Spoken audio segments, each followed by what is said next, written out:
Hello again. You must have seen racing bar graph, or while various data visualization projects, you must have seen some of those animated bar graph or pie graph or some other 3D graphs which are animated. They have lots of data built into, and using the animated time series visualization, you could see how the data changes by the time. After watching those graphs, you must have thought, what if I could do the same? And if that is what your objective is, this tutorial is for you. In this tutorial, I have used few different examples, use pre-built race bar graph libraries as well as the animated functionality available within the Matplotlib to animate few bar and pie graph. I also went little deep inside the code to make you understand what is really needed for you to convert your data frame or data set in a way that can be used to animate your data. So let's get started. In front of you, the Jupyter notebooks we are going to use in this tutorial are already available at public code repo. You can clone this repo and get these notebooks and play with the code. Please make sure you have all the libraries and required modules installed in your machine to make sure all the notebooks works on your environment. So let's see very first Jupyter notebook.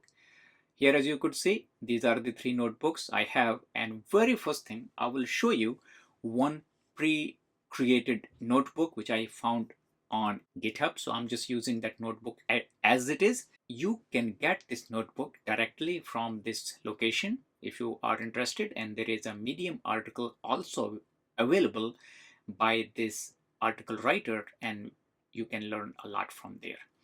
As you could see, I'm importing few methods from Matplotlib and NumPy library.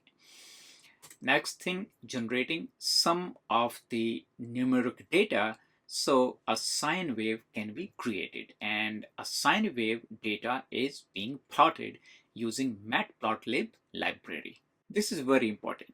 The func animation methods are imported from Matplotlib animation module.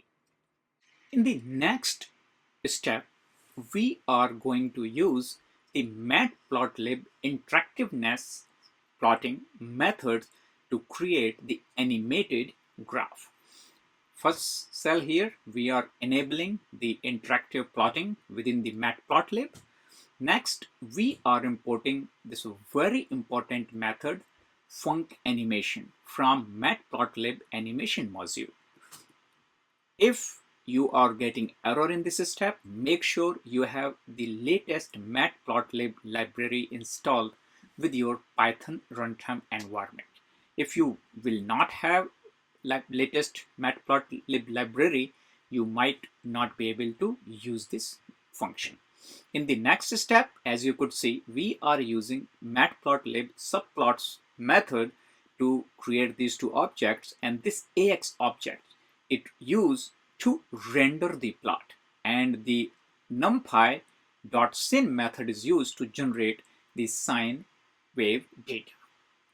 As you could see here, this func animation method, which is part of interactive Matplotlib, and that method is called here with number of frames, the animation interval, and this method is calling this function, where this function is being called, and depending on the frame counter, the sine wave data is generated, and that is rendered in this fig, which is the Matplotlib subplot object.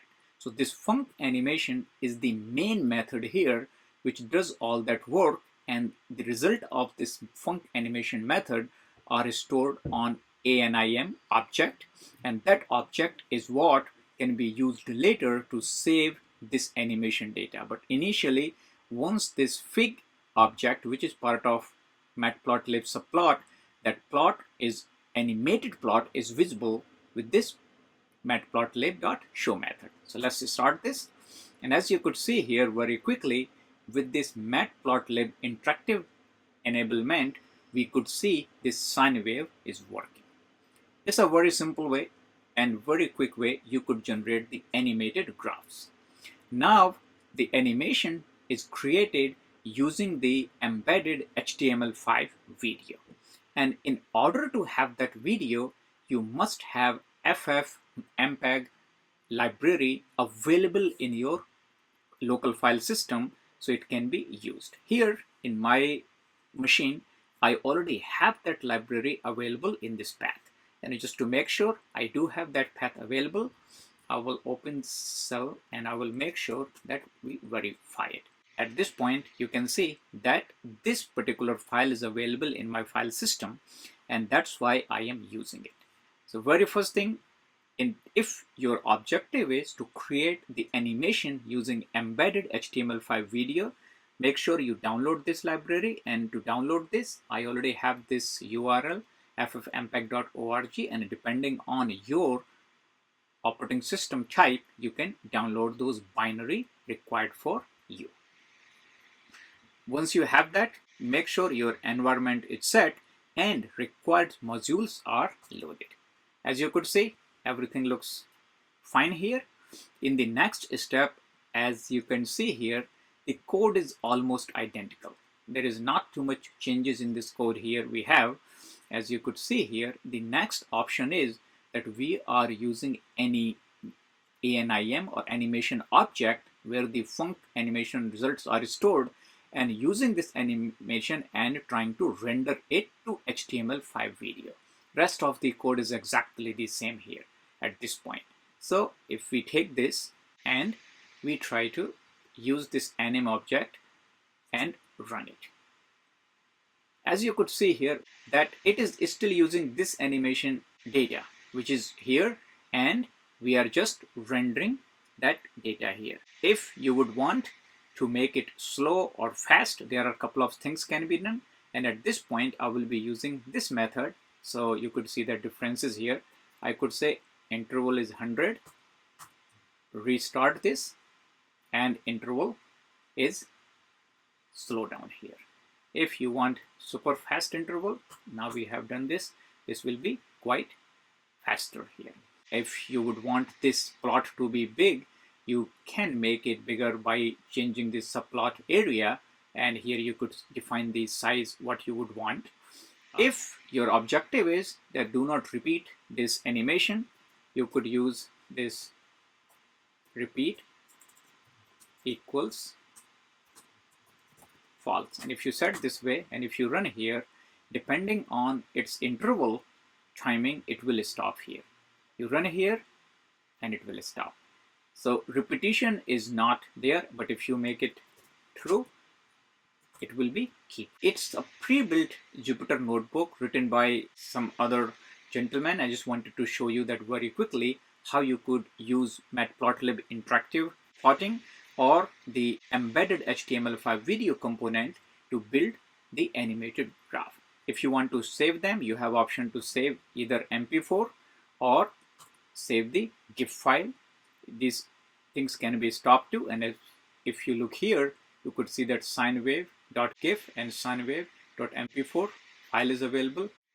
Here is the sine wave, and I could play here, and that's the graph you could see. If you are interested in seeing the GIF file, that is also available, and that is where all the frames with that GIF. So these are the examples for you if you would want to save the content from HTML5 component. Next, we are going to use the another Jupyter notebook. Here I have created a new example to create the pie chart, and we are using same FFmpeg library and HTML5 components to create the pie graph demo. Very first thing, we are importing the required methods from Matplotlib modules. Now let's import the modules. Download the FFmpeg module. Here I just wanted to show you a little issue you might see if you are using OS X operating system and using the FFmpeg library from some other location than user local bin ffmpeg. Here you could see that I have the ffmpeg modules available in a different location, and I'm using that from this location rather than user local bin. Okay, we are using the display modules from IPython. Here just defining few numbers. So here you could see it's the array of numbers. So here are 5 numbers which are related with these 5 labels. I could make it much more easier to understand. So I have 5 different objects or fruits, and these are the numbers for each one in iterative method. So this is an array of array where the sequence of these numbers or the total number of fruits are available. And here is the color type. Once we have loaded the number, now we are importing the NumPy library. And as you could see here that these numbers, so there are 10 rows and each row is the shape of 5 items. That's our numbers object. Next step, we are creating this update method, and this update method actually does is that it's try to render these numbers in sequential form. It just reads 1 2 3 4 5, that number is index which is used. And as you could see here that using index, using this ax object, which is again the Matplotlib library subplot method, here is the size of this graph we are creating, and using the ax.py method to has the numbers related with graph, and explode labels are the labels related with our pie chart, colors for that pie chart, the automated percent setup, shadow relate all those graphs is through. Start angle is about 140 degree. Explode means that if you would want to move a certain pie outside, that you could use by this number. So here you could see that we are using 0.1 and 0.05, and the impact you will see for the orange or blue color pie, that little extracted outside or designed in little differently than other whole pie. Run this thing. Update method is already being instantiated. Next step is to call this Func_Animation method where we are using fig. We already know that this is part of Matplotlib plotting library. Update is a method we are calling, and here is our number of frames, interval, and repeat equals true. The animation object, next animation object, is used to call to HTML5 video. And this is what here you could see that because in our example we are using the ffmpeg library from tools ffmpeg location, and OSX is not making it run.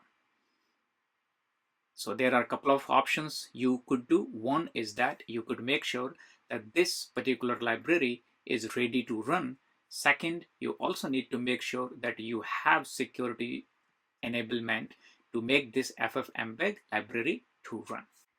Here I have an example that how you could solve this problem.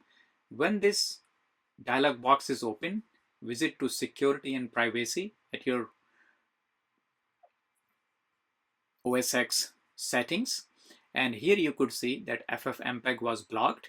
You unlock it and you allow it. Once you allow it, then this ffmpeg specific error will go away and you will be able to use it. So that's one option you have. Second option you have is to change the path. This path you do not use it, and instead you could move this ffmpeg to user local bin and use this path. And once you have this path and you would write to use this, the error will go away, and as you could see here that animated pie graph is created. As you could see, it's using 10 frames, and because there is a range is 10, so it's using that. Interval is a little slow, is about a second, and these numbers are being updated every second. Here you could see that orange, which is the orange here, so we do not have orange, so I think we could make orange as an orange color. So let's make the color is orange. We have color, we need to call the labels. This has to be updated, and at this point let's update this here, and this is the orange color. And as you could see here that this is more extracted, the banana, which is green, exploded value is 0.5. So it's like almost double between orange and banana. Rest of the explode values are 0. And that's why these three are intacted within the pie graph, but these two are little exploded. If you want to save, it's the same method. You could use the GIF. If you want to use a writer, some other or specific, you could define it below. If you will not pass it, it will use the default writer. And next, here you could see that the MP4 can also be created. If you want to save the GIF file with a different frame per second method, you could control it that way as well. So in this example, you have seen how you could use the HTML5 MP4 playback method to generate an animated pie graph. So that was our second example. And in the number 3 example, we are going to look this bar chart race module, which already has everything required for us to build the racing bar chart or race bar chart. You could install it. I do have the tutorial available for this bar chart race, so you can use that documentation. As you could see here, whole documentation is available for you to learn how to apply that for your objective. So I will be quickly showing you this. Make sure you have that available. Here I'm importing the bar chart race, and I'm also importing the Pandas library. Next, I'm just showing you that bar chart race is already installed in my machine, and that's the version 0.1.0. Next, I am reading this urbanpop.csv data. The data looks like that way. Here you could see that it has the 0 base index, year number, and then depending on year, here you could see these are the population for every country, depend on which year, and as this population is growing for these countries. To know more about this data frame, we could understand that, okay, how many rows and how many columns are there. You could say df.shape. We have 43 year worth of data until 2018 for the 38 countries. Next, as you could see here, we do not have the index set because the 0 index based data. So we are going to set the index year, and as you could see, the year value is set as an index. In the next step, we want to build the bar chart graphs. So index is set. As you could see, there is index here, and rest of these values related with individual column.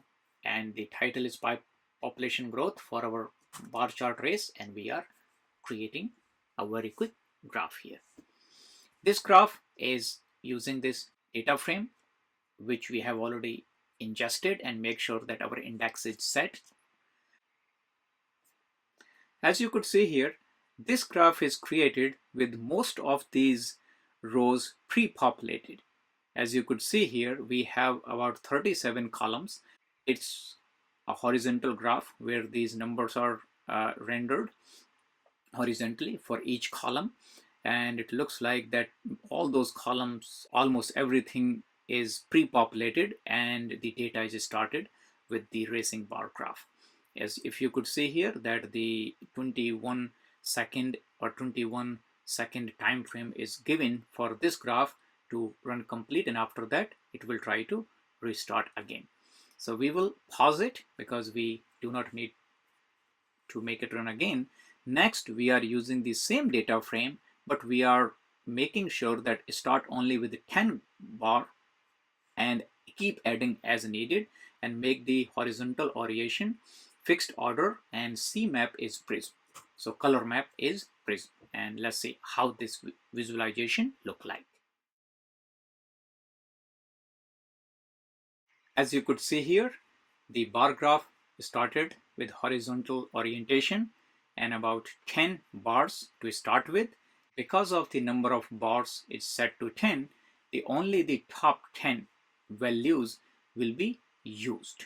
As you could see here that with this total number of bars 10, we do not see some changes. So I decided to make this graph little different, made this orientation vertical, and added the 15 bars to it.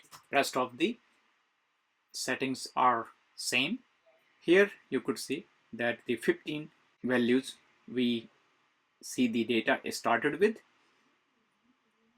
and new columns are being added. Some changes are available.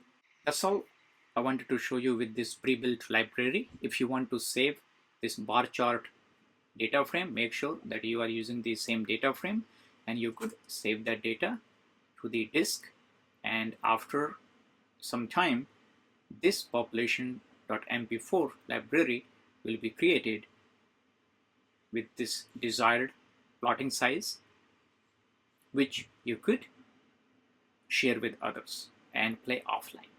Here you can see this population mp4 is just created just to verify that method save does work. After this example, we have another example which is a little different example, where we are using the COVID-19 cases data for different countries, trying to process it in a way so that it is applicable to this bar chart race library. First, we are setting up this URL. You can use this URL and go to GitHub to get this content. We are reading this data frame in this df COVID data frame with the headers. As you could see here, we are selecting at this point. We can take a look this data frame.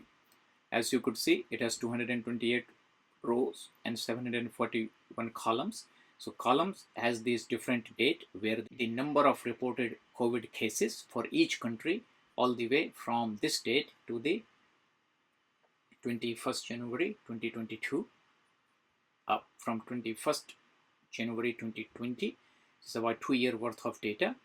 Here we are creating a selected data frame, and this selected data frame should give you the idea that what we are selecting, that we are selecting 4 different countries worth of data, but we are selecting all the dates from start to finish the data frame.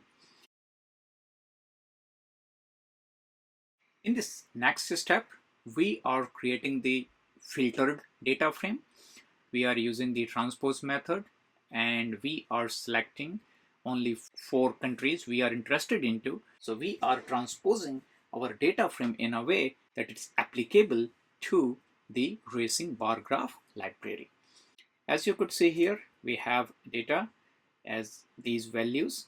Index is not set. So as you could see here, the index is not set here. So we are setting the index. We also figure it out. These are the index, and as you could see, that index type is object. It means these values are read as a string. So we need to convert them to the date time. So we are converting this filtered index to the date time. And now you could see here that our index values are converted to the date time. As you could see here, the value of filtered Germany is integer 64. And in order to make that library working bar racing graph, we need to make sure that all those values are converted to float. So here all these 4 columns, I am converting them to the float. Now each column, what we have seen here is changed. As you could see here, they were all integer, 64-bit integer. After that, our data frame is ready to be consumed with bar chart race. Here we are using this df filter data frame to be applicable to bar chart race library, where we are using ascending sorted method and the title. As you could see, we have seen this graph. The numbers are really very high. So it's about 6-minute long graph.